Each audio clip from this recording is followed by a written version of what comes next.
lovely. There she is. Hi. You Victoria. found me. Excellent. Thank you. So hopefully some of your followers will join us too for our Q&A about mental health and well-being in lockdown. Here's one of my followers now. Oh, lovely. Lovely to see everyone. We've just been talking about nice serums and skincare while we've been waiting, because I told everybody that you're very knowledgeable about obviously mental health, the brain. You're a neuroscientist, you're a psychiatrist, you're a medical doctor, you're a coach. And what's been surprising is that how important some beauty rituals are. And we'd have dismissed this previously as maybe frivolous, but you told me some really interesting things about the importance of beauty as self-care, especially right now. So yeah, so welcome. How's your day been so far? Yeah, good. I mean, all the days seem to be melting into one. So I think those little things like, you know, your cleansing routine in the morning, or, you know, whatever makeup you might apply are just, they're self-care, but they're also things that can contribute to you having some kind of like structure in your day. Yeah. So what have you been, what would you have done this morning, for example? Do you have a routine in the morning? I'm very good in the morning, not so good in the evening. So pretty much nothing in the evening. In the morning, I do a double cleanse. I do acid exfoliation, toner, serum. I use a little prickly roller thing. My moisturizer on, eye cream, and then sunblock, because I use an acid exfoliator and it's beautiful outside now for when we can go. If I know that I'm going to go outside that day, then I'll put sunblock on in the morning and then reapply it before I go out as well. Yeah, absolutely. Okay, so welcome to everyone. Let us know where you're joining from. We've had people from Portugal, France, maybe some. I know, Tara, you work in the US a lot, don't you? So you have quite a big US following. So welcome if you're joining us from America. I hope you're staying well over there. Lovely. Okay, so if you've just joined us, we're live with Dr. Tara Swart and Get the Gloss to talk about self-care and the importance of things like, we're going to be looking at the importance of beauty rituals, having a structure to your day. We're going to be talking about avoiding conflict in the household. Oh, hello, France. Because obviously we've been with the same people, or we've been on our own for 4 weeks now, and that will have thrown up some issues. And we might even have a chance to talk about dreaming. So just as we're going, let us know if you're having any weird dreams or unusual dreams. I'll make a note of them and we'll maybe talk about them in a few minutes' time. So definitely. Okay, so let's start with beauty.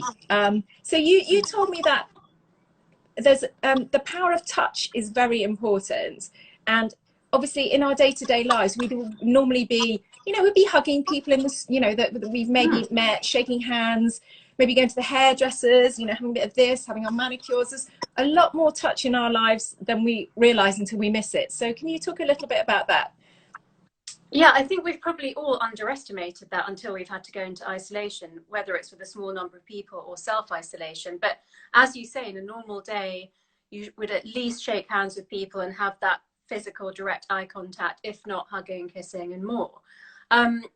And when we have physical contact or feel affection from someone, we release a bonding hormone called oxytocin, which makes us feel really warm and trusting, and it's just very good for our immune system. So we're not getting that as much right now. So if you are isolating with someone, hug them as much as possible. But if you're not, or you can't, then things like bathing, because immersing yourself in warm water does the same thing. Yeah. Self-massage, so just moisturizing your own skin, or even we were discussing last week about doing reflexology on yourself, which I've now started to try to do in an amateur fashion. Even dry body brushing, or, you know, doing the whole exfoliation in the shower a bit more thoroughly than you might you might skip it. So just basically touching yourself also induces some of that feeling. And what happens if we don't get oxytocin is that we feel really, really lonely and more isolated. Yeah. So some of the things that you talked about, those rituals in the morning, so, you know, your double cleanse, even that's going to help, isn't it? That's going to be touching your face and, you know, taking some of the stress out of your face, because, you know, probably walking around with clenched jaws and all of that. So yeah, I mean, I know you're more of a fan of the gua sha, but I oh like the little prickly roller. But yeah, I've yeah, got mine here. you got Oh, there. the prickly roller, I might have one. Yeah. I'll show everybody what that is if I've got mine on here. This is it. This one is it. One that looks like that. Yes, yes. Or okay, so this is a. I'll show you. It's just a little it's not a derma roller, so it's not, doesn't pierce the skin. It's a bit like a ninja weapon. But it just, what does it do? What do you, I don't use mine very often, so I kind of not as Isn't into it it as funny you. how you have a preference that you love the Yeah. other one, which I don't use very often. So the gua sha is more for lymphatic drainage. So you and sort of contouring, because it's great for your cheekbones, as my friend. I'm not doing it because you need oil on your skin to do it. Yeah. So. But the prickly one, it doesn't pierce the skin, but it does cause a little bit of mini inflammation, which makes your collagen work harder. So that's why I do it. Yes. And it improves absorption of the moisturizer. So I do it between serum and moisturizer. Yeah. Yeah. I don't know. Is the traffic very loud here? I'm living on a main road, and everybody's decided to rev up their engines. So, Tara, you keep talking. I'm going to go and shut my window. Okay. I actually shut mine already because I've got loads of sheep and lambs in the field outside my house, which are very cute, but also very noisy. Oh, I wish I lived at your house. I was also going to say that the double cleansing or whatever, you know, yes, it's touching your face, but I think it's also sending a very strong message that just because I'm not seeing anyone, or it doesn't really matter what I look like, it's still important to me that I care for myself. And so, you know, beauty is a really lovely way of doing that. But for instance, I'm definitely flossing more now than I do usually. You know, my dentist is always going on at me. Yeah. I sort of think, well, I'm not going to see him for ages. So I need to be careful about things like, you know, oral hygiene and other bits of hygiene too. Yeah, I broke a tooth the day before lockdown. I bit on something and a crown just shattered in half. I was lucky to get to a dentist, but at that point they weren't doing the kind of spray stuff that they do because of the, you know, the risk of contamination. And he just covered it up for me at the last minute. But I just thought, you know, all of these things now, it's really important not to need to go to a dentist or doctor right now if you can. So you're absolutely right that, you know, looking after our teeth is really important too. And also things like you're talking about massage. I mean, what I love, and I don't, is scalp massage. So I'm using a lot more scalp scrubs right now because it's just, I love that kind of, and also because I keep putting the root cover up on my roots. And so, because my roots need doing. So scalp massage I'm finding really nice. And I use this, this green, like jade massager, which is like reflexology for your head. It's a little bit itchy. It's by Heyu, the Heyu method. It feels amazing. Your head feels really buzzy after that. Well, I ordered it after speaking to you. So yeah, did you? Yeah. Nice. I think you're so right. Looking after ourselves outside and inside is really important. So our skin is our largest organ. So it's really important to do the face care, the moisturization. But you mentioned, you know, taking care of your dental hygiene, but oral hygiene is actually connected to your gut, and it's really important to take care of that too. So, you know, for example, if you've got some probiotics at home, now is really the time to take them, because it can even help with anxiety and negative thinking and insomnia, let alone you know, digestive benefits. That's a really good tip. Thank you. And also I'm finding also things that smell amazing being really important, because I'm sort of missing that sensory input that you get. You know, I'm looking at the same set of walls all the time. So I'm really loving shampoos that smell amazing, body creams that smell amazing, whereas I've never really, you know, that's never really been that important. But I'm also finding that normally I'd get through a bottle of something, but now I feel like I need to vary the skin creams and the shampoo and stuff, because it's just like a new sort of exciting thing for the senses, because we're not getting much stimulation for our brains. Yeah, and I guess, you know, from a neuroscience point of view, that is important to keep us kind of sane and upbeat and managing the situation. I think it's a really fine balance, because normally I'm all about neuroplasticity, which is learning new things and, you know, pushing your boundaries. But right now it's so stressful what's going on. Like, it's, you know, it's unprecedented. We've never experienced anything like this. So I'm really not saying go and learn a new language or, you know, learn a new skill, but it's the time to embed good little habits like regular sleep times, or drinking enough water, or, you know, doing different, doing exercise regularly, taking your supplements, and maybe things like being, becoming a bit more creative in the kitchen, because we kind of have to, but also we can. Yeah.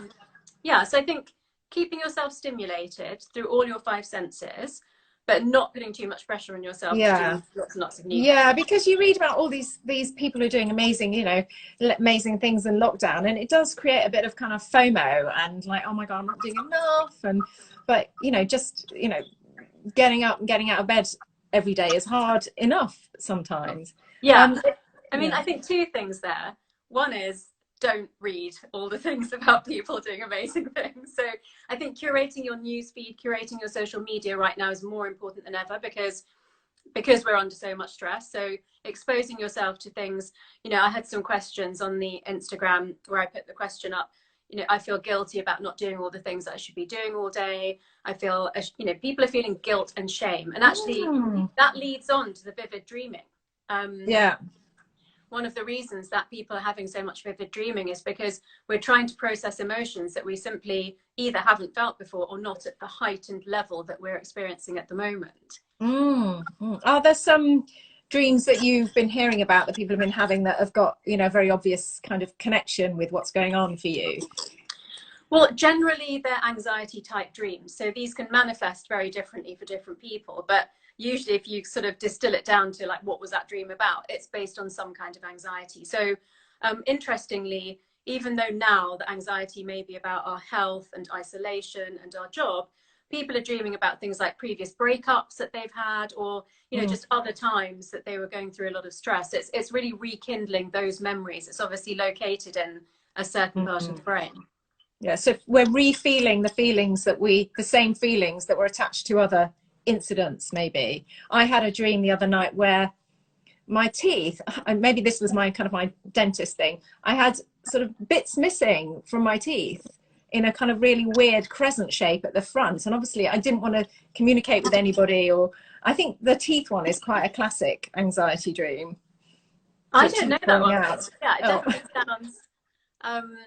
I had a really weird thing actually, which I've never said to anyone before because I can't explain it scientifically, but in my dream, one of my former coaching clients appeared in my dream and rescued me from somewhere. But then I got like upset with him because I said I was going to get COVID because we'd been in close contact.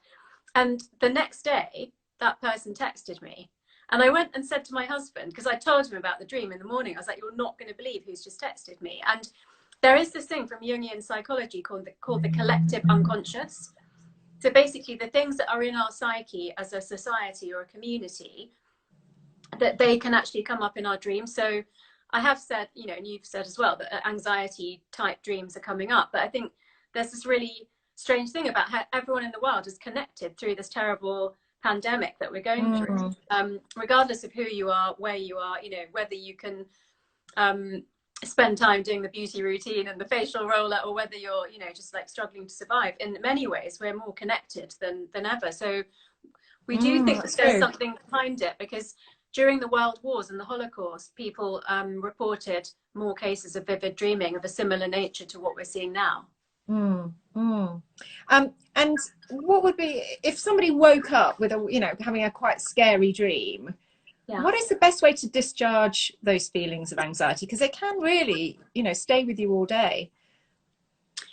The best thing to do really is journaling. So what some people call the morning pages or the morning mind dump. So if you've had a bad dream or a dream that's left you feeling anxious, you can just write 2 or 3 pages straight away and just try to get it off your mind. So basically getting it out of your brain or your body by either speaking it out loud to someone, which is probably why I came down and told my husband in the morning about my dream, or writing it into a journal, or going outside for a walk or a run to kind of like sweat the anxiety and the hormones like adrenaline and cortisol out of your body, or both.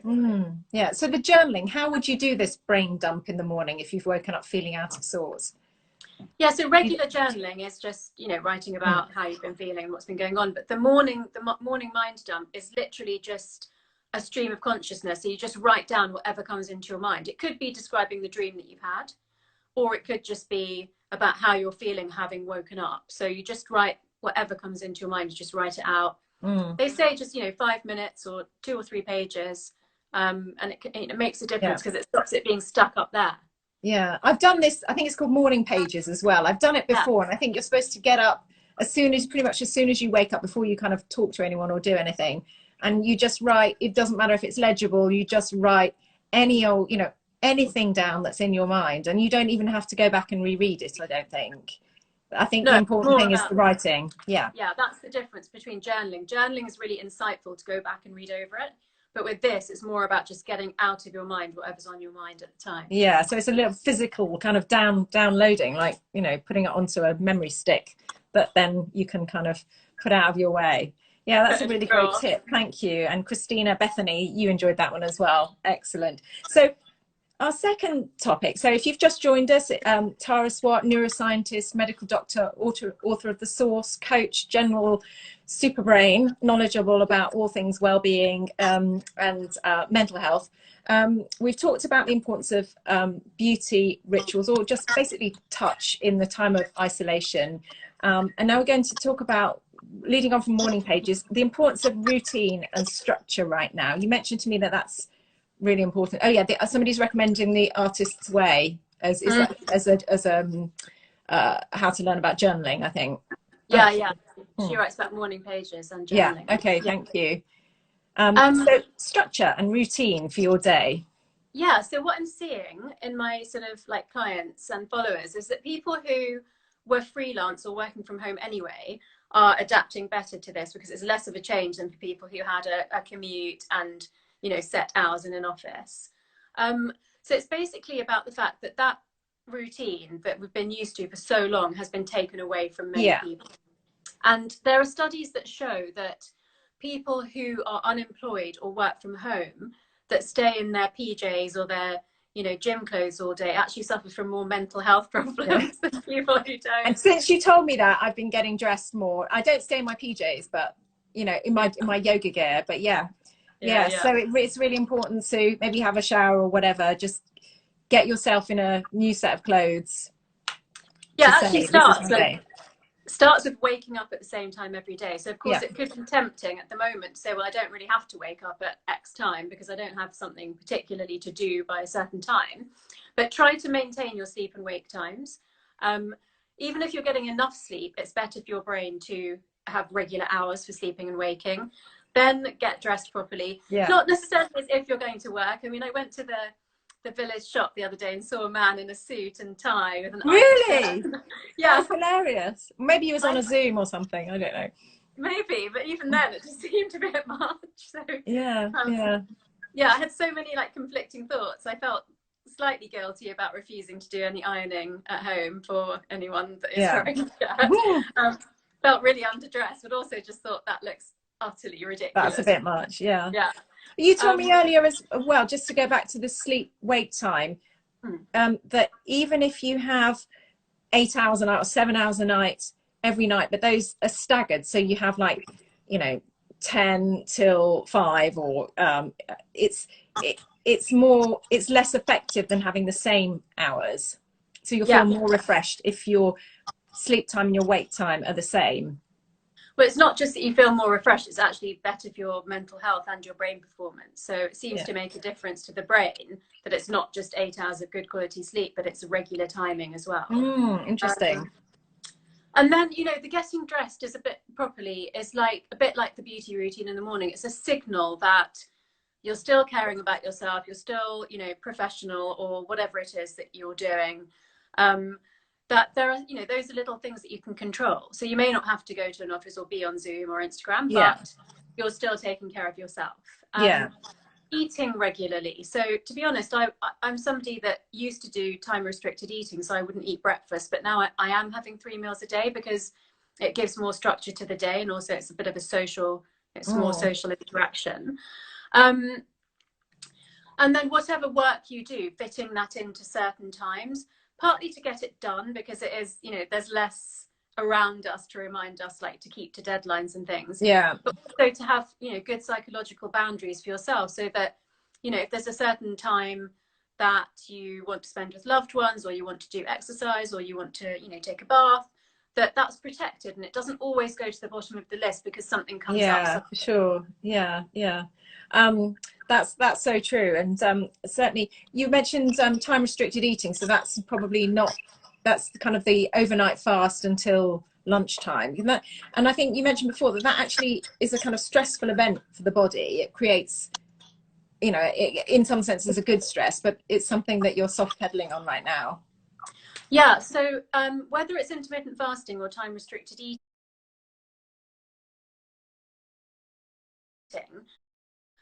when you're essentially starving yourself for some time, and that is stressful for your body. So I didn't really necessarily decide it for that reason. It was more that when you're all, you know, at home together and you're the only person that's not eating, it just suddenly loomed larger as a, you know, discrepancy. But actually, you're right, looking back on it, it is something that makes you more resilient because it stresses you out and then you recover every time you eat. So I'm really glad that I did it and built up my resilience before this happened. But Yes. I'm listening to my body now. If I'm hungry or I just want to have that routine or want to be, you know, sharing some time with my husband, then I'm going to absolutely prioritize that. I'm not trying to do things to make myself, you know, like superwoman now, trying to survive. Okay. So speaking of time at home with people, we talked also about conflict at home. I've certainly felt it. I'm at home with my husband and my two children, and we notice, you know, there's always someone who's on edge somewhere, and we never seem to coincide. And so the opportunity for flare-ups is greater, and it needs a little bit of, you know, understanding. What's actually going on there? So there's a really old psychological model called the Kubler-Ross grief curve. So it's Kubler-ROSS. People should really look it up because we're essentially all going through that grief or change right now. And it's a curve that goes like this, and it starts with shock, anger, then denial, then dips into depression, and then comes up through finding purpose, finally to acceptance. And the issue with conflict at home is that people are going through that curve at different times. Yeah, okay. You know, I know when I went through like the 2 days of just feeling totally and utterly depressed about the whole thing.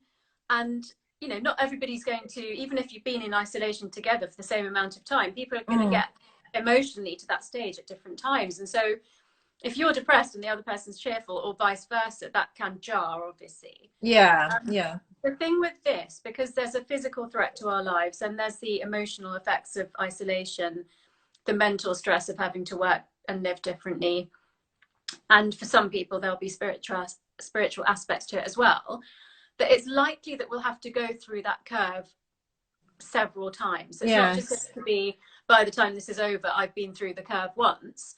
It's that, you know, I'll have an issue, for example, with worrying that I'll get infected, or secondly, I'll have an issue with feeling isolated and lonely. Then I might have an issue because I can't earn enough money to live because I can't work properly. So each time there's a stress like that, you'll go through that curve. It's really important not to resist feeling depressed or angry or scared, and actually just let yourself go through that, because, you know, letting yourself go through it means you'll come out at the other end. Trying to resist it keeps you stagnated at a certain part of the curve. And maybe when you're talking about journaling, a journal can help so that you can go back and track what bit of the curve you were on. You might say, oh, well, last week I was feeling anxious or I was feeling great, and you might notice a pattern. Yeah, absolutely. And I think, you know, it's perhaps a little bit subtler than that, which is that you might be feeling okay and, you know, not much is changing around you because there's not much going on. And then a small thing might make you just snap. And it's really important to dissect that and think, okay, I thought I was fine, but it didn't take much to make me snap at someone or cry or just, you know, feel hopeless. So, and then what you can do is look back and see if there are any clues about what stage of the cycle you were maybe going through. Yeah, really, really interesting. So thank you everybody for your high fives and things. If you do have any questions for Tara, please just put them in the comments below and we'll see how many we can get through. So we've talked about conflict. Our next topic is cabin fever. Most of us, I guess, are lucky that we can go out once a day, but if we're in a family where one person is sick, we might be going through that kind of 14-day thing where nobody can go out. And that is kind of, it can really, 4 weeks in can really bring up some difficult feelings. Yeah. How can we cope with that kind of thing? I think there are two sides to this, Victoria. There's the practical side and then the sort of, you know, more psychological side. I'm definitely doing a lot of gratitude practice at the moment. And I think if you do that regularly and you build it up, it does make things like that a bit easier to deal with. So, for example, I haven't particularly had to experience cabin fever in terms of being confined in a small space without access to the outside, but I'm displaced from my normal home. I don't have a fraction of my normal things around me, and I'm, you know, having to manage with that, and it's absolutely fine. But I'm lucky that I have a lot of friends in other countries, because, for example, in South Africa, you literally cannot go outside, not to walk your dog, not to, you know, go for exercise, only for your job and for absolutely essential food shopping. Yeah. So I sort of, it puts it into perspective. I think, yes, we are obviously all in a cabin in a way, but in the UK, we are allowed to go out to exercise once a day. We're allowed to drive to that place of exercise, so we can vary it up a little bit. You know, we're not as restricted as some people, and I think it's important to remember that we're doing it for our own safety. But, you know, actually, even looking out of the window, if you've already been out but you'd like to go out again, or if you can't go out because, like you said, somebody in your home is not well, you can do these exercises where you look at something really far away or something big, and that sort of expands your perspective. And so first of all, you look at something really close up, like maybe your palm print. And then you look out of the window and you look at something really far away, and actually really relaxes your brain. So that's one thing to do. So our brains love these big vistas. So especially since most of us are probably, you know, looking this far in front of us most of the time if we're on screens. So yes, so look in the distance. And yeah, sorry, carry on. And then, you know, if you are allowed to go out, then make sure that you take full advantage of that, and you go out and you go to varied places and you try to take exercise. But also that, you know, part of going out is exercising. So making sure that you're doing that indoors if you can't go outside. And then, you know, the bit I really wanted to talk about, which is just easier said than done, but it's about the journey of going inside. So, you know, this is an opportunity in a way to explore our own personalities, our boundaries, our values, the roles that we play. So it's not going to last forever. We will be able to go outside again. It may be in a different way than it was before, but I think we have to find some alternative activities. And, you know, I'm sure Netflix is doing really well at the moment, because that's a way of escaping, you know, just the confines of where you are. So using all of those things, whether it's reading, whether it's watching something, whether it is making the most of the time that you can get outside, or just looking out of the window if you can't, and doing some physical exercise, which you would have got the benefit from going outside. Yeah. So we've had two questions related to that. One is struggling with not knowing when this will end. So how do we deal with feelings of uncertainty? Yeah. So obviously there isn't an answer to that at the moment. And, you know, we have to await our politicians to be able to tell us how long it will last. The way that I have dealt with it, which is based on science, is that I've given myself a time that's very far into the future, that I think is the time that we will be able to return, so that it's not even in a few weeks or a few months, so that I can think about it or start to make any plans. It's so far away. I've sort of made it further away than I think it's likely to be, so that I don't keep going over that question because it's too far away for me to think about. I know I haven't explained that very well, but no, I get it. I've made a boundary that's like, I've answered that question for myself, but I've set a date that is very far away. So you're not constantly ruminating, oh, is today the day? Because you know you've set that date far ahead. So when people say things like, we think the children might go back to school after the next half term, or they're saying it's another 3 weeks, or whatever it is, I kind of don't engage in that conversation, because nobody knows. So I've given myself some certainty by saying it's not going to be before, and then I've set a date. I'm not going to say what the date is, because I think it's different for different people. For everyone, yeah. But I think if you tell yourself it's not going to be before X, whether it's like a birthday or, you know, a special occasion. Mm. That can help because it just puts it further away so that it's not actually something to be planning for. Yeah, we've also had two also related questions from Magic Money Magnet and I think Sue Loves Makeup. They're related. It's about finding it difficult to find motivation for all the things that you kind of plan to do, and when you do get to do things, small jobs take days. Magic Money Magnet is saying things that normally take me 5 minutes are now taking me 5 days or even weeks. So it's like feeling like we're kind of wading through treacle all the time with motivation and just things just not moving how we want, even though we've got the time potentially. Yeah, so I think that phrase has never been truer, the one about everything you have to do expands to fit the time that you've got. So yeah, I'm so with you on all of this. You know, I do not know how I held down a full-time job and global travel as well as doing what I'm doing now. And I think this goes back to that cycle that I mentioned, because I had a period of demotivation that I guess coincides with the depression part of the cycle. It does get better, I promise you. I've actually been isolating for 8 weeks, so I'm a bit further along. And, you know, I had that time where I felt like I was getting nothing done. I was last minute for all deadlines. I even missed one deadline, which is totally unlike me, and that really shook me. In fact, that shook me back into starting to do things a bit better. So, you know, sometimes something happens, but sometimes it's literally the biology. It falls back into place. But allow yourself to experience the emotions that you're going through now, and your brain and body will correct that. You're not going to be demotivated forever and taking 5 weeks to do things, but you're just going through a sluggish period right now.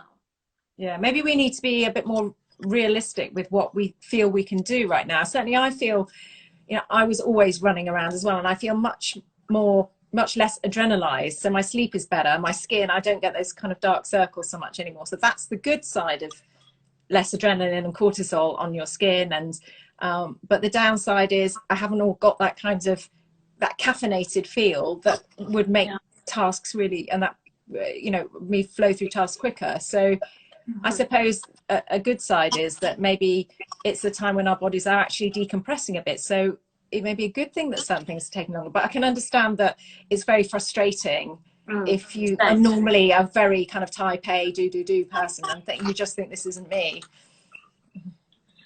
Yeah, it's definitely the frustration, because I think in a different mood, if you looked at what the things were, how important they were, whether they could be done a bit later, you know, you'd give yourself advice. I think it's really about being kind to yourself, because probably if it was your best friend or your sister that explained the situation to you, you'd say, look, it's okay not to do those things for a while, or it's okay to take longer to do them, or, you know, some of these things you should just put on a shelf and not bother with for some time. Yeah. Yeah. So what's the worst thing that could happen?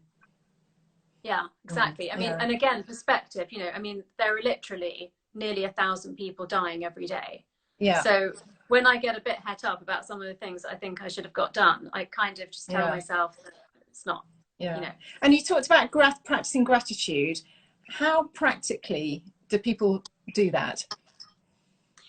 The easiest thing to do is just a list of 10 things I'm grateful for. That is a very basic, and you can do that in your head or you can write it into a journal. So I tend to do it first thing in the morning when I wake up, but then I try to engage in a conversation either with my husband or with friends about things like, you know, I'm so grateful that I have outside space, or I'm so grateful that I can work from home, you know. So try to pick some things that are, you know, real things that you're, you know, that you've noted that you're grateful for at the moment. And then once you've done that for a while, it's good to pick 2 or 3 of the things on your list and go deeper and maybe write 5 sentences about them. So if you've picked, you know, I'm grateful that I'm healthy and resilient, then just take that a bit deeper and you know, go into detail on a few of those things. In your journal. Sue Loves Makeup is asking, is there help available to speak to a mental health professional? I'm sure there is. I don't know of any good resources. Tara, do you know where would be a good starting point to find somebody to talk to? I mean, I think, to be honest, at the moment the NHS is probably not focusing on mental health particularly, although all the usual people, the psychiatrists and psychologists, are still doing their regular job. You know, they haven't all been diverted, but I imagine that's on quite a long waiting list. So Yeah. um, Privately, I'm sure you could probably find them. There's a website called welldoing.org, which links people with therapists. That's run by somebody I know locally. And I imagine everybody is moving to online consultations now. So that might be a good place to start. I know that's, that could be a help. And maybe via a GP, she's saying as well. Yes, your GP can refer you for counselling. It might take, if you want somebody quicker. Yeah. It might be better to go private. That will, I mean, that list is already, the waiting list for that is massive at the best of times. So but there's a website called BACP, which is British Association of Chartered Psychologists or Psychotherapists, and it works by postcode. So you can just type in your postcode, and everyone that's on that list is a properly qualified psychologist. Thank you. That's a really good tip. If anybody has any more questions, please ask them now. Somebody, Sue loves makeup, saying the NHS will be at least a year. That's probably true. But my tip, when I felt really out of sorts the other morning, is I joined an online workout with a community, and I think it's so nice to be part of a community. So I have a personal trainer who does Zoom workouts, but there are so many online workouts you can join either for free or just for a small amount of money. And I think, you know, just even being part of a community, doing some gentle exercise, there's lots of live stream workouts that really do help just to get you moving. So that's a really good, well, something that has helped me personally. You know, if I'm lacking motivation to do yoga or whatever.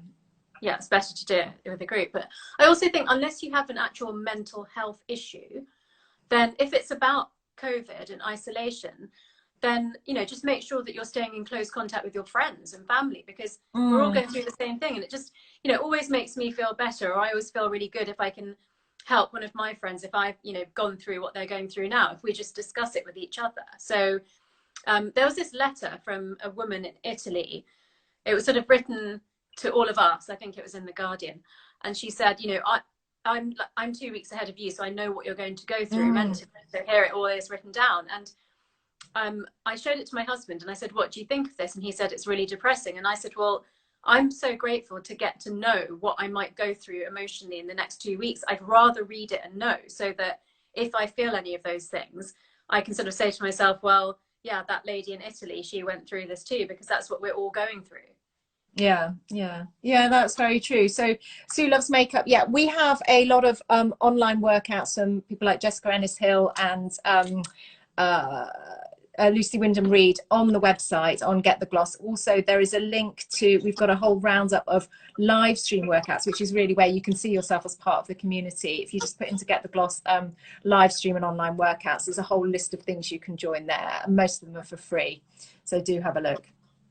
So we've got a question about an action board. Tara, if you've got time for one more, how big is your action board, and do you draw pictures? It can be any size. So I usually don't go smaller than A4, but it could be like as big as you like. You could draw the pictures, absolutely. I know some people that do, either like by hand with a pencil or on the iPad. So when I did an action boards workshop, we did it half by collage and half on the iPads, which were really amazing. There's an app called Corculus that you can use. It's like a pin board. In the last couple of years, I've actually done mine on Pinterest. But funnily enough, I have been cutting pictures out of magazines I like recently, because I just, you know, it's interesting what your brain's attracted to in this, you know, confinement. So they're not for an action board, but they're just images that have appealed to me recently. So yeah, whether it's digital, whether it's real, it can be any size that you like. And I guess from that question that you have my book or have read my book. So in the chapter on action boards, there's, if you remember, there's like step-by-step details of how to make it, where to place it, how it works, like what not to do. And, yeah, so just maybe give yourself a refresher of that. Yeah, and that's a really great help for motivation, and also, like you said, going inside. It's a very practical way to go inside. It gives you a really good tool. And yeah, something maybe that's, you know, if you do one thing, maybe read up about action boards. I mean, your book is on Amazon, isn't it? It's called The Source, and they're still delivering. So that might be just something that we can all put in our kind of to-do list, but really will kind of maybe give rise to, you know, other things that we can do and give us the motivation for that. So hang on, are we doing, sorry, I've got to put my glasses on. Do we have one more question? Read her book. Yes. It was what's an action board. Yeah. So yeah. An action board is a vision board that you actually use your brain to make it come true. And yeah, it's all in my book, The Source. Yeah, so. Lovely. So I think that's the response. Go and read the book. It's really good. It's really good. Very easy to read and very kind of really uplifting, and it's a kind of bit of Eastern science, a bit of Eastern kind of philosophy in there as well. So it's a beautiful melding of the two. So thanks everyone. Oh, The Source is amazing. Thank you, Magic Money Magnet. See you all soon. Thank you, Tara. That's been really really helpful. I feel a lot better now, and I hope you do too. Thank you. Thanks. Bye everyone. Bye.